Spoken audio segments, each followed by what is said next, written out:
Hello dear students, welcome in ASC starter. Dear students, जो मैं आपको सैम्पल पेपर करवा रहा हूँ क्लास 9th का, ठीक है, तो उसका अब मैं आपको सेक्शन सी के सॉल्यूशन करवाने जा रहा हूँ, ठीक है। और ये जो वीडियो है ये हिंदी मीडियम स्टूडेंट्स के लिए रहेगी, ठीक है। और जल्दी मैं इंग्लिश मीडियम स्टूडेंट्स के लिए भी लेकर आऊँगा। बाकी जितने भी पार्ट्स की वीडियो है ना, वो आप डिस्क्रिप्शन में देख सकते हैं, ठीक है। तो मैं जल्द से पूरा पेपर सॉल्व करवाने की पूरी कोशिश करूंगा।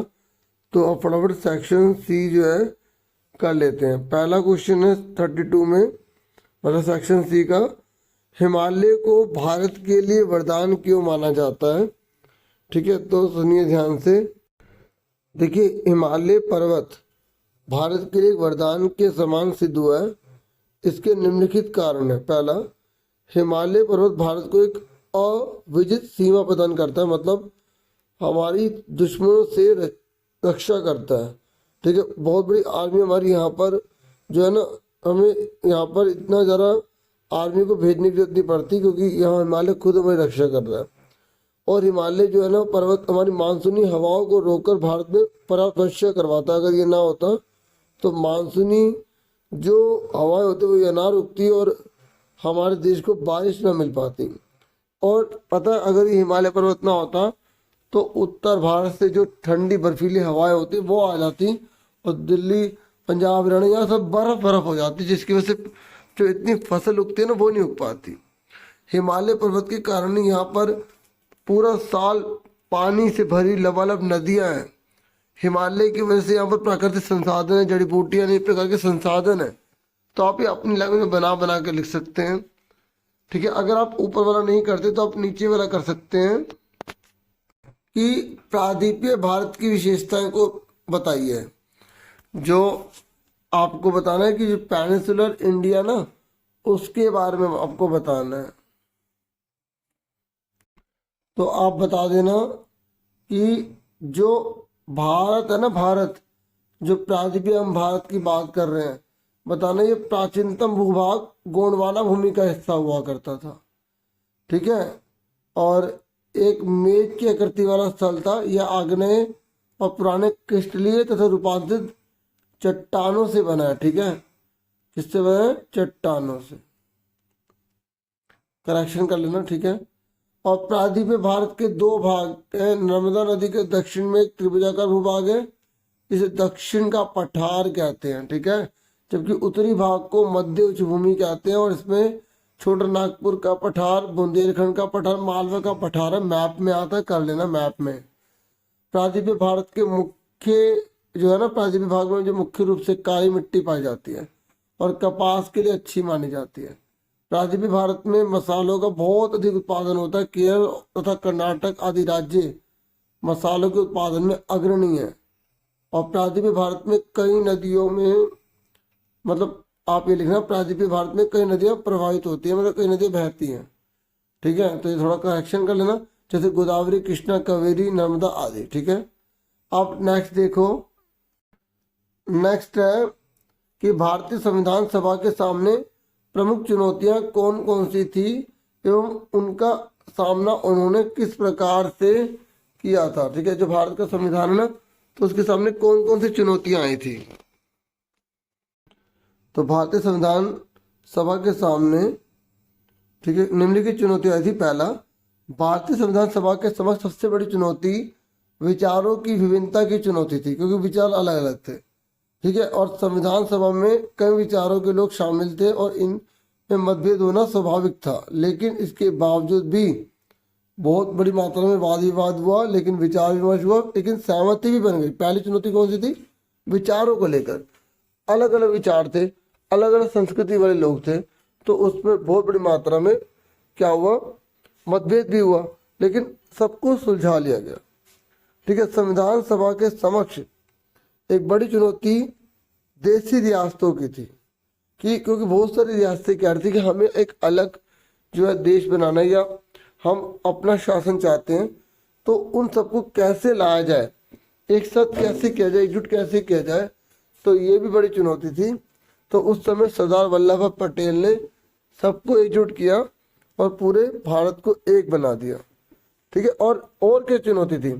अब क्या हुआ, तीसरा पॉइंट सुनिए कि भारतीय संविधान के सामने एक बहुत बड़ी चुनौती आ गई थी कि भारत के विभाजन की, क्योंकि भारत और पाकिस्तान जो है ना दो हो गए थे।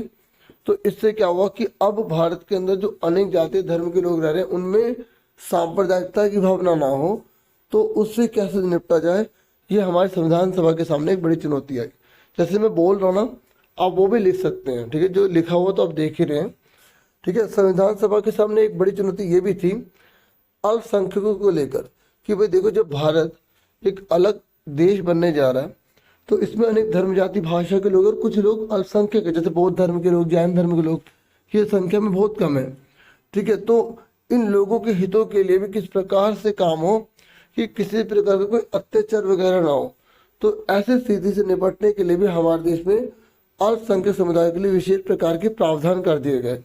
मतलब हमारे सामने बहुत सारी चुनौती आई और उनको जो है ना क्या किया गया, उनसे बाहर निकलने का पूरा प्रयास किया गया, ठीक है। और भारतीय संविधान सभा के सामने एक बड़ी चुनौती ये भी थी कि शासन का रूप कैसे हो, कि हमें संसदीय प्रणाली को अपनाना चाहिए या अध्यक्षात्मक शासन प्रणाली को अपनाना चाहिए। संसदीय मतलब होता है कि जैसे यहाँ पे प्रधानमंत्री है वो मुख्य काम करेगा और राष्ट्रपति नाम मात्र के लिए होगा, संसद होगी। अध्यक्षात्मक में यह कि राष्ट्रपति ही मेन होगा, वही सारे काम करेगा। इससे क्या होगा, अगर अध्यक्षात्मक होगा ना तो इससे क्या होगा, एक तरह से चापलूसी से बहुत बढ़ जाएगी, क्योंकि राष्ट्रपति के पीछे आगे बहुत घूमेंगे।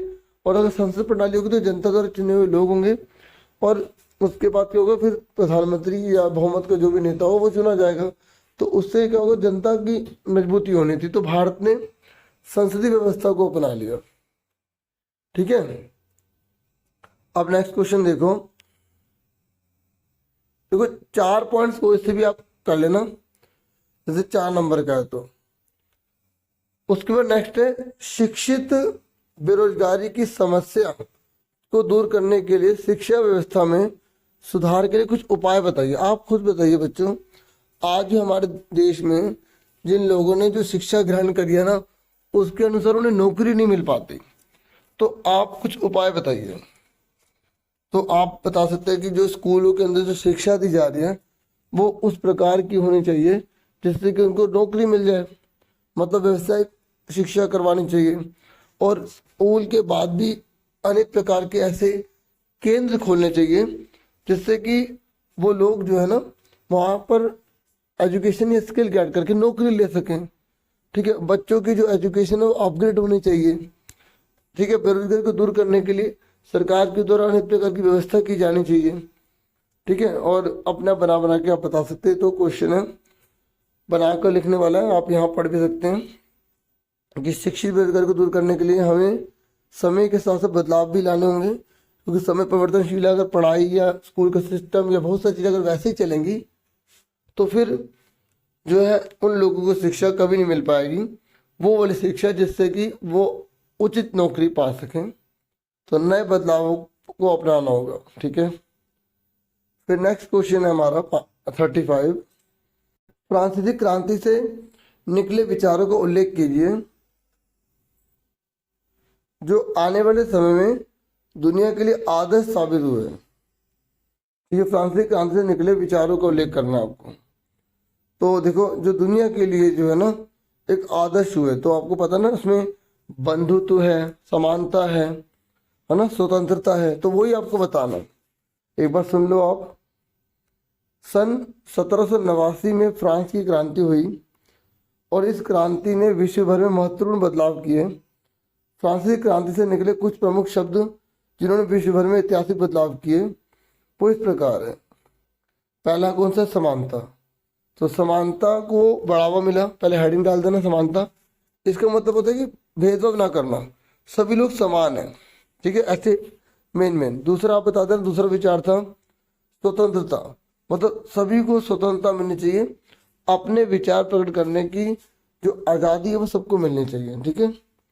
तीसरा जो है वो मेरा बंधुत्व, हेडिंग डाल देना फिर लिखना, ठीक है। ये मैं बता रहा हूँ ना आपको, बंधुत्व लिखे फिर लिखना टीचर। और जो मेन बात होती है उसको अंडरलाइन किया करो ताकि टीचर वो देखे और आपको उस पर नंबर मिले, क्योंकि इतना पढ़ना का टाइम नहीं होता, ठीक है ना। वैसे तो एक नजरी टीचर की काफ़ी होती है, लेकिन मैं आपको जो बता रहा हूँ, आप टीचर की अगर हेल्प करते हैं तो टीचर उसमें ज़्यादा उनका टाइम बचता है, तो वो काफ़ी अच्छा मतलब स्कोर हो जाता है। ठीक है, क्योंकि आप बता देंगे कि सर इसमें मेन ये बात है। ठीक है, समझ गए ना आप? आगे सुनो। तो बंधुत्व का मतलब है भाईचारा। तो सब इस तरीके के विचार को पूरी दुनिया में एक आदर्श के रूप में माना जाता है। ठीक है, 3 इसमें मेन थे। अब आगे सुनो। 18वीं सदी में फ्रांसीसी समाज की क्या परिस्थितियां थी? तो 18वीं शताब्दी के दौरान फ्रांस समाज की 3 भागों में बटा हुआ था। ठीक है, और इन वर्गों के अपने अपने विशेषाधिकार थे। ठीक है, आप बता देना कि 18वीं सदी में फ्रांस 3 भागों में बटा हुआ था। पहला प्रथम स्टेट था।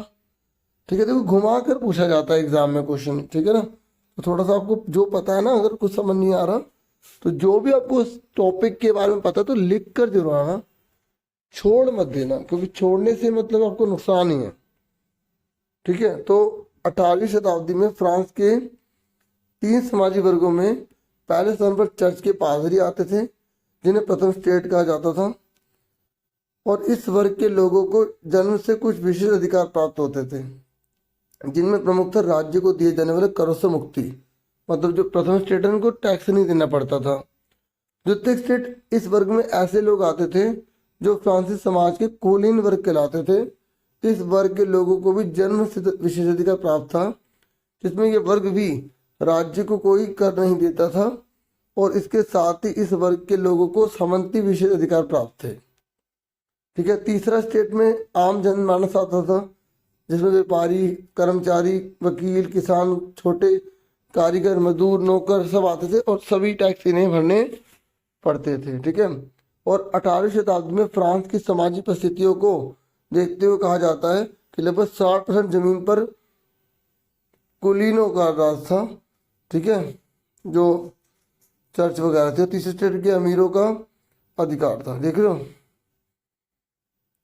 और तीसरे स्टेट के लोगों से चर्च द्वारा टाइट नाम का कर वसूला जाता था, और वही दूसरी तरफ तृतीय स्टेट से सरकार द्वारा वसूल किया जाने वाला कर टाइल कहलाता। देखो मतलब ये जो टाइल होता है ना, टाइल याद रखना, टाइल चर्च लेती थी टैक्स, और जो टाइल होता था वो राजा के द्वारा लिया जाता था। ठीक है, टाइल राजा के द्वारा लिया जाता था, और टाइल जो चर्च वसूल करती थी। मतलब तीसरा वर्ग की हालत बहुत खराब थी, उन्हें हर तरीके से उन पर अत्याचार किए जाते थे।